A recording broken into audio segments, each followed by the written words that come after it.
This is every single flag from Eastern Europe, and I'm going to rate them all.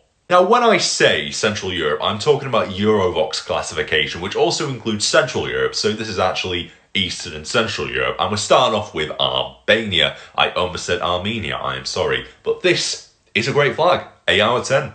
Now we go to Armenia, and once again, it's a great flag. You can't really say anything bad about it, 7.5 out of 10. Now we go to Azerbaijan. I think it's a decent flag. Love how the blue symbolises the Turkic heritage of the country. It's a decent flag, 7 out of 10. Now we go to Belarus, and whilst I don't think this is the best flag I've seen plenty of other flags that I like more than Belarus. I do like the embroidery design on it. It symbolises the traditional embroidery in Belarus. I think it's a nice touch, 6.5 out of 10. Now we go to Bosnia and Herzegovina. I think this is a fantastic flag. Love how the triangle symbolises the country. Love how the stars are actually infinite on the flag. It's a great flag, 8 out of 10. Now we go to Bulgaria. Can't really say anything too negative about it. Good flag, 7 out of 10. Next we go to Croatia, and once again a good flag, but I do like the shield in the middle. I think it adds a nice touch to it, 7.2 out of 10. Now we go to Czechia, the Czech Republic, 7 out of 10, once again, good flag. Now we go to the country of Georgia, not the state of Georgia, in case you needed that clarification, you really didn't, but yeah, good flag. Love St. George's Cross on there, 4 little crosses as well, all that symbolises Jesus and the Evangelis. It's a good flag, 7.5 out of 10.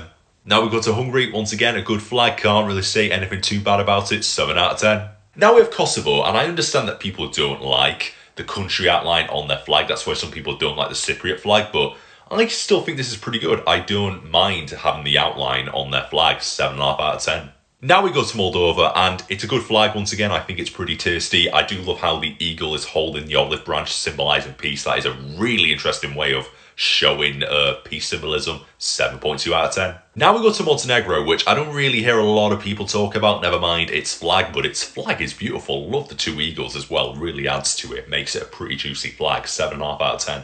Next up is North Macedonia, and this flag is a thing of beauty. I love this flag, and I just think it's brilliant, 8.5 out of 10.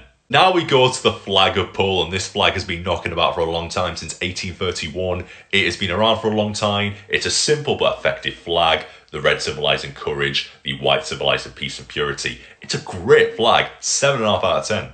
Now we go to Romania, and like with Poland's, this flag has been knocking about for a long time. It's got good colours, really nice pattern, 7.5 out of 10.